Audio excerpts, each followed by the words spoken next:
Hi all, mid cap ഡോക്ടറിൻ്റെ weekly അനാലിസിലേക്ക് എല്ലാവർക്കും സ്വാഗതം.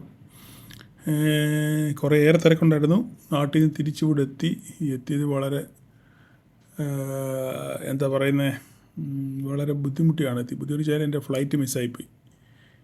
എനിക്കൊരു കണക്ഷൻ ഫ്ലൈറ്റ് ഉണ്ടായിരുന്നു അബുദാബിയിൽ നിന്ന്, അത് മിസ്സായിപ്പോയി. പിന്നെ ഒത്തിരി ലേറ്റായി വന്നപ്പം ആകെ ജഹവോഹയായിരുന്നു. ഓക്കെ, അതുകൊണ്ട് ആണ്, അല്ലെങ്കിൽ കുറച്ചുകൂടെ നേരത്തെ ചെയ്യണമെന്ന് ആഗ്രഹം ഉണ്ടായിരുന്നു. പക്ഷേങ്കിൽ തിരക്കായി പോയതുകൊണ്ടാണ്. ഇപ്പോഴാണ് എല്ലാം ഒന്ന് സെറ്റായി ഫ്രീ ആയത്. അപ്പോൾ എന്നാൽ പിന്നെ ആദ്യം കൈയോടെ വീക്കിലി അനാലിസിസ് ചെയ്തേക്കാമെന്ന് വിചാരിച്ചിരുന്നു. അപ്പോൾ നമുക്ക് വീക്കിലി അനാലിസിലോട്ട് വരാം. വീക്കിലി അനാലിസിലോട്ട് വരുവാണെന്നുണ്ടെങ്കിൽ നമുക്ക് ആദ്യം ഈ കഴിഞ്ഞ ആഴ്ച നമ്മളൊന്ന് ജസ്റ്റ് നോക്കി കഴിഞ്ഞാൽ, കഴിഞ്ഞ വ്യാഴാഴ്ച മാർക്കറ്റ് ഭയങ്കര വോളറ്റൈലായിരുന്നു. മാർക്കറ്റ് ഈ ശനിയാഴ്ചത്തെ വ്യാഴാഴ്ചത്തെ നമ്മളുടെ ഈ ക്യാൻഡിലുകൾ നോക്കി കഴിഞ്ഞാൽ ഭയങ്കരമായിട്ട് വിക്കുകളുള്ള ക്യാൻഡിലാണ്. അതുകൊണ്ട് നമുക്കാണെങ്കിൽ ഒരു കൃത്യമായൊരു എൻട്രി പോയിൻ്റ് കിട്ടാൻ വളരെ ബുദ്ധിമുട്ടായിരുന്നു. കേട്ടോ, വിക്കുകളാണ്. അതായത് അങ്ങോട്ടും ഇങ്ങോട്ടും ആട്ടി പ്രീമിയം മാക്സിമം ഉരുക്കി ആൾക്കാരെ പെടുത്തുക എന്നുള്ള ഒറ്റ കാര്യമായിരുന്നു അവർ ചെയ്തത്. അപ്പോൾ അതുകൊണ്ട് ഞാൻ പ്രത്യേകം പറഞ്ഞായിരുന്നു ബിഗിനേഴ്സിനോടൊക്കെ, നിങ്ങൾ നെക്സ്റ്റ് എക്സ്പയറി മാത്രമേ ട്രേഡ് ചെയ്യാവൂ എന്ന് ഞാൻ പറഞ്ഞിരുന്നു. അപ്പോൾ അതുകൊണ്ട് നമുക്ക് നമ്മുടെ ആ പോയിൻ്റുകൾ, വരകളൊക്കെ അങ്ങോട്ട് പെർഫെക്റ്റായിട്ട് അങ്ങോട്ട് എൻട്രി എത്തിയില്ല. കാരണം ഒത്തിരി വിക്കുകൾ അങ്ങോട്ട് ഉള്ളതുകൊണ്ട് നമുക്ക് ഒത്തിരി കൺഫ്യൂസ്ഡ് ആയിരുന്നു മാർക്കറ്റ്. അപ്പോൾ നമുക്ക് ചുരുക്കം പറഞ്ഞ് ഈ വരകളെല്ലാം കളഞ്ഞിട്ട് പുതിയ വരകൾ വരയ്ക്കുന്നതായിരിക്കും ഒന്നുകൂടെ നല്ലതെന്ന് എനിക്ക് തോന്നുന്നു.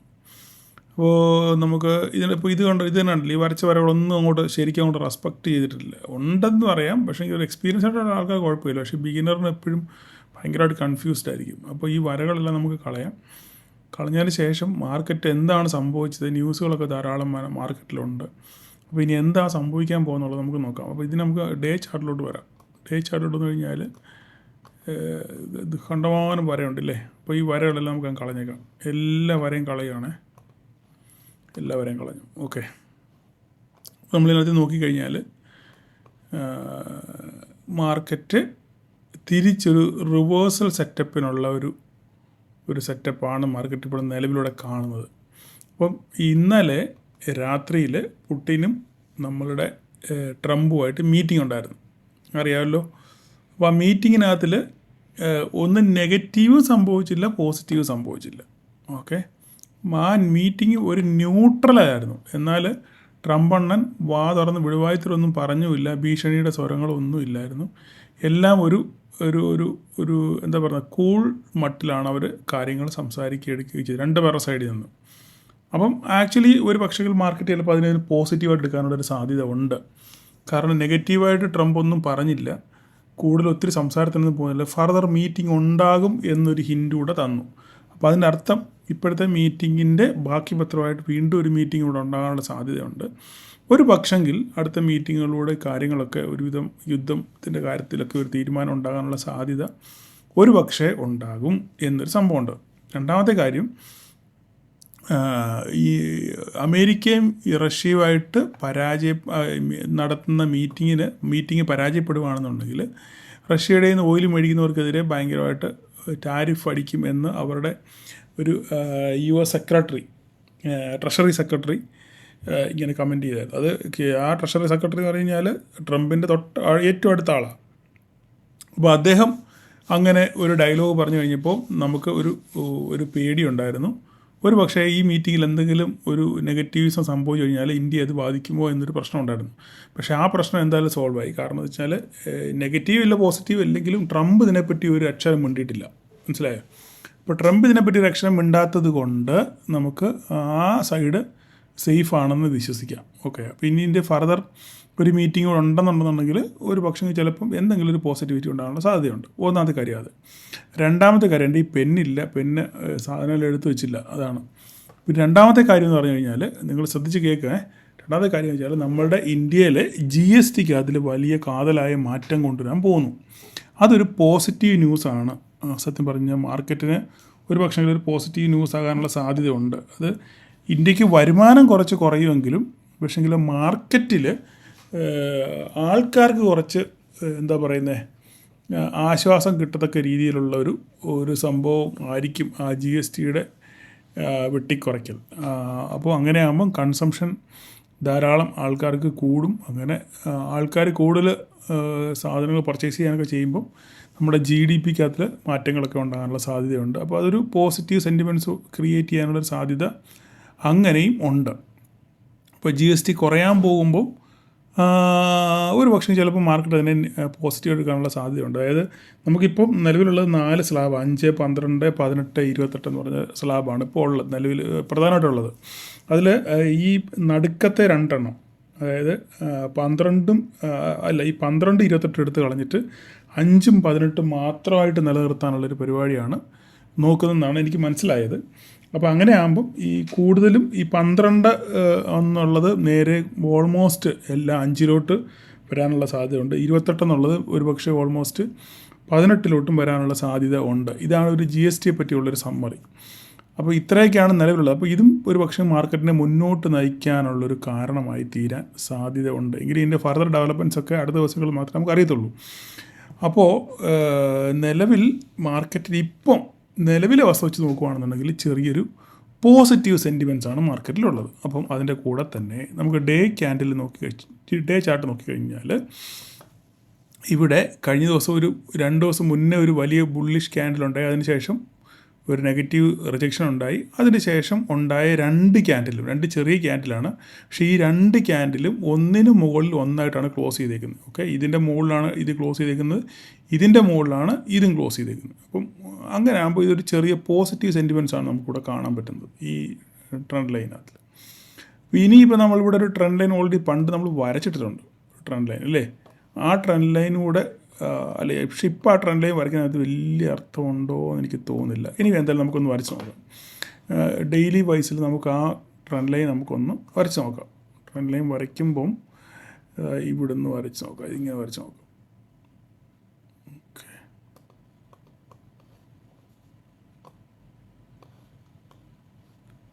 ഓക്കെ, ഇവനെ ഇങ്ങോട്ടൊന്ന് എക്സ്റ്റെൻഡ് ചെയ്ത് നോക്കാം. ഇതാ ഇവിടെ വരും ഇല്ലേ. പണ്ട് ഞാൻ ഈ ക്ലാസ്സിൽ ഈ വര വരച്ച് കാണിച്ചായിരുന്നു. നമ്മുടെ ഞാനും എൻ്റെ വരയും എന്നുള്ള ക്ലാസ്സിനകത്തിൽ നമ്മൾ ഈ ലൈൻ ഓൾറെഡി വരച്ചതാണ് അല്ലേ. ഓർമ്മയുണ്ടോ എത്ര പേർക്ക്? ഓക്കെ, അപ്പോൾ ഇത് നമുക്കിവിടെ ഒരു അപ്സൈഡ് കിട്ടി ഇല്ലേ. അപ്പോൾ ഈ വര വീണ്ടും വരയ്ക്കുകയാണേ, നമുക്ക് നോക്കിക്കോണം. ഇതിൽ നമ്മൾ കോപ്പി ചെയ്യുന്നു, താഴോട്ട് വരയ്ക്കും. അപ്പോൾ നമ്മൾ നോക്കാം താഴോട്ട് എവിടം വരെ ഒത്തു വരും എന്ന് നമുക്ക് നോക്കാം. നമ്മൾ ഇങ്ങനെ വെക്കുകയാണെന്നുണ്ടെങ്കിൽ ഏകദേശം ഒരു ഇങ്ങനെ ഇരിക്കട്ടെ, എക്സ്റ്റെൻഡ് ചെയ്തേക്കും. ഈ ഒരു ലൈനിൽ ഇതിങ്ങനെ ഇരിക്കട്ടെ. പിന്നെ നമുക്ക് വരയ്ക്കാനുള്ളത് ജസ്റ്റ് ഇതിങ്ങനെ വരച്ച് നോക്കിക്കഴിഞ്ഞാൽ, പിന്നെ ഇങ്ങനെ വെച്ച് കഴിഞ്ഞാൽ വല്ല പ്രയോജനം ഉണ്ടാവും. ഇങ്ങനെ വെച്ച് കഴിഞ്ഞാൽ ഇതിവിടെ നമുക്കിങ്ങനെ ഇരിക്കട്ടെ ഈ സാധനം. ഒരു പക്ഷെങ്കിൽ ഇവിടെ സപ്പോർട്ട് എടുത്ത് തിരിച്ച് കയറാനുള്ള സാധ്യതയുണ്ട്. അപ്പോൾ ഈ ഒരു സംഭവം ഇങ്ങനെ തന്നെ ഇതിനകത്ത് ഇരിക്കട്ടെ. നിങ്ങളിത് വരച്ച് വെച്ച് തരാം കേട്ടോ. പുതുതായിട്ട് ഞാൻ വരച്ചതാണ്. അപ്പോൾ ഇത് ഒരു പക്ഷെങ്കിൽ അല്ലെങ്കിൽ ഇത് ഞാൻ ഇച്ചിരി മേലോട്ട് പൊക്കി നോക്കട്ടെ ഒരു മിനിറ്റ്. ഇങ്ങനെ വെക്കുകയാണെന്നുണ്ടെങ്കിൽ കുറച്ചുകൂടെ അതിനൊരു ആക്യുറസി ഉണ്ട് ഇങ്ങനെ വെച്ചാൽ. ഓക്കെ, എന്താ കാര്യം? ഇതാ ഇവിടെ ഇവിടെ ഇവിടെ ഇവിടെ ഇവിടെ പിന്നെ ഇവിടെ. അപ്പം ഇതിങ്ങനെ ഇരിക്കട്ടെ. ഇതാണ് ഒന്നുകൂടെ ഒരു പെർഫെക്റ്റായിട്ട് നമ്മൾ വരയ്ക്കുകയാണെന്നുണ്ടെങ്കിൽ ഇങ്ങനെ. അപ്പോൾ നമ്മൾ ഒത്തിരി ധാരാളം കാര്യങ്ങൾ നോക്കും. ഒരു വര വരയ്ക്കുന്നതിന് മുമ്പ് എന്തെല്ലാം കാര്യങ്ങൾ ശ്രദ്ധിക്കണം എന്നുള്ള കാര്യമൊക്കെ ഞാൻ പറഞ്ഞിട്ടുണ്ടായിരുന്നു. അപ്പോൾ അത് ഇങ്ങനെ നോക്കുമ്പോൾ നമുക്ക് ഇതാണ് കുറച്ചുകൂടെ ആക്യുറസി. അപ്പോൾ ഏകദേശം ഓൾമോസ്റ്റ് മാർക്കറ്റ് ഇവിടെ എത്തി ഇവിടെ റിവേഴ്സലിനുള്ള സാധ്യതയാണ് നമ്മളിവിടെ കാണുന്നത്. ഓക്കെ, ഇതിപ്പോൾ തൽക്കാലം ഇങ്ങനെ നിൽക്കട്ടെ. ഇനിയിപ്പോൾ ഇവിടെ സിവിയറായിട്ടൊരു ഫോൾ ആണെന്നുണ്ടെങ്കിൽ ഇത് ബ്രേക്ക് ചെയ്യണം. ഈ ട്രെൻഡ് ലൈൻ ബ്രേക്ക് ചെയ്ത് താഴെ പോകണം. ഇല്ലെങ്കിൽ ഇവിടുന്ന് മാർക്കറ്റ് തിരിച്ച് കയറാനുള്ള ഒരു സാധ്യതയാണ് നമ്മൾ കാണുന്നത്. ഇതാണ് വീക്കിലി ബേസിസിൽ നമുക്കിപ്പം നിലവിൽ പറയാനുള്ളത്. ഓക്കെ, ഇനി ഇത്രയും കാര്യങ്ങളോട് നിൽക്കട്ടെ. നമുക്കിനി എങ്ങോട്ട് പോകണം? നമുക്ക് 5 മിനിറ്റ്സ് ക്യാൻഡിലോട്ട് പോകാം. 5 മിനിറ്റ്സ് ക്യാൻഡിലോട്ട് പോയി കഴിഞ്ഞാൽ ഞാൻ പറഞ്ഞു കഴിഞ്ഞ ദിവസം നമുക്ക് ഭയങ്കരമായിട്ട് ഒരു എന്താ പറയുക, ഒരു ബോക്സ് പാറ്റേൺ ഇവിടെ രൂപപ്പെട്ടു. കണ്ടോ? നമുക്ക് ബോക്സ് ഒന്ന് വരച്ച് നോക്കാം. ബോക്സ് വരയ്ക്കുകയാണെന്നുണ്ടെങ്കിൽ ഏകദേശം ഇത്ര മതി. ഇങ്ങനെ വരയ്ക്കുകയാണെന്നുണ്ടെങ്കിൽ ഇങ്ങനെ നിൽക്കട്ടെ. ഓക്കെ, ഇതാണ് നിലവിലുള്ളൊരു ബോക്സ് പാറ്റേൺ. അടുത്ത ദിവസങ്ങളിൽ സംഭവിക്കാനുള്ളൊരു ബോക്സ് പാറ്റേൺ ആണിത്. തൽക്കാലം ഇവിടെ വരച്ചതാണ്. ഓക്കെ, അപ്പം ഇനി നമ്മൾ നോക്കേണ്ടത് എങ്ങോട്ട് ഇത് ബ്രേക്ക് ചെയ്യുമോ, ഈ ബോക്സ് എങ്ങോട്ട് ബ്രേക്ക് ചെയ്യുന്നു ആ വഴിക്കായിരിക്കും മാർക്കറ്റ് പോകാനുള്ള സാധ്യത. ഓക്കെ, ഞാൻ വളരെ ശാന്തമായിട്ടാണ് സംസാരിക്കുന്നത്, നിങ്ങൾ മനസ്സിലാക്കുക. അപ്പോൾ ഇനി നമുക്ക് എന്ത് ചെയ്യണം? ഇനി നമുക്ക് ടാർഗറ്റ് വേണം അല്ലേ?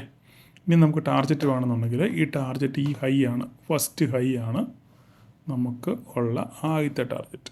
ഇത് ഓക്കെ, കളറൊക്കെ മാറ്റിയേക്കാം.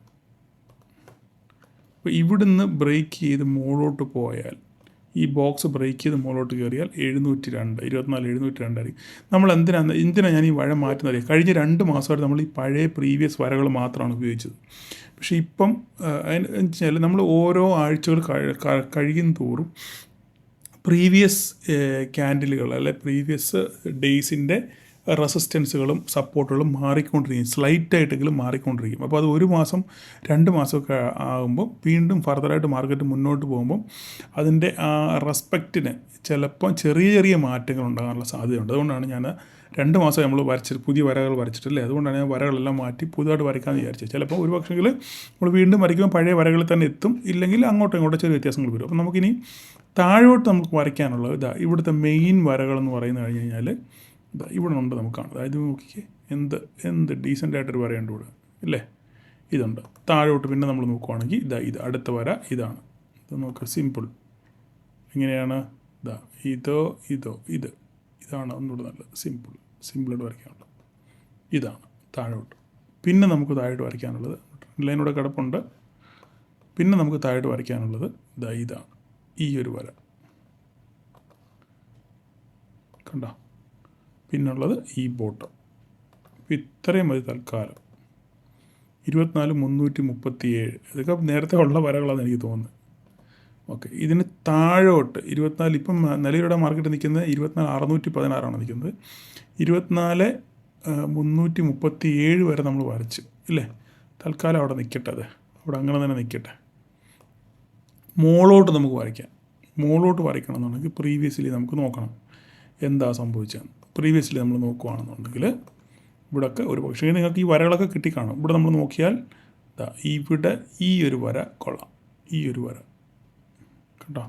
ഞാൻ എങ്ങനെ വരയ്ക്കുന്നത് ലൈവായിട്ട് ഞാൻ വരച്ച് കാണിക്കുന്നത്. ഈ വരയൊക്കെ എങ്ങനെ വരയ്ക്കുന്നുള്ളത് നമ്മൾ ക്ലാസ്സിൽ പഠിച്ചതാണ്. ഈ വര ഇങ്ങനെ വരയ്ക്കാം. ഓക്കെ, പിന്നെ ഇനി അങ്ങോട്ട് പോവുകയാണെന്നുണ്ടെങ്കിൽ പിന്നെ നമുക്കിവിടെ വരയുള്ളത്, പിന്നെ നമുക്ക് ഈ വരയാണ് ഉള്ളത്. പിന്നെ നമുക്ക് ഉള്ളത് ഈ വര, ഈ വരയാണുള്ളത്. ഓക്കെ, പിന്നെ നമുക്കുള്ള വര ഇതും ഒരു വരയാണ്, ഇത്. ഇപ്പം നിങ്ങൾ വിചാരിക്കും ഇങ്ങേരെന്തോ ഈ വരയ്ക്കുന്നത് ചുമ്മാ അങ്ങ് വെച്ച് കീറുവാണെന്ന് വിചാരിക്കുന്നുണ്ടായിരിക്കാം. കുഴപ്പമില്ല, നിങ്ങളങ്ങനെ തന്നെ വിചാരിച്ചു, ഒരു പ്രശ്നമില്ല. ഓക്കെ, ഇപ്പം നമുക്ക് ഇത് ഒരു ഹൈ ആണ്, ഇത് ഒരു നല്ല വരയാണ്. ഇപ്പം ഇത്ര മതി. 24,998 കറക്റ്റ് 25,000 അത് വേണമെങ്കിൽ ഇന്നലെ കഴിഞ്ഞ ദിവസം സാറേ എങ്ങ് റൗണ്ട് ചെയ്ത് വരയ്ക്കുമോ എന്ന് പറയും. എന്താ 25,000 റൗണ്ട് ചെയ്ത് വരച്ചേക്കാം. Okay, 25,000 round. അപ്പോൾ തൽക്കാലം അങ്ങനെ നിൽക്കട്ടെ. ഓക്കെ, മാർക്കറ്റ് ഇവിടുന്ന് താഴോട്ടുള്ളത് നമുക്ക് റെഡ് ആക്കാം. അല്ല, ഇനി അതിൻ്റെ ഒരു പ്രശ്നമുണ്ട്, റെഡ് വരയ്ക്കാം.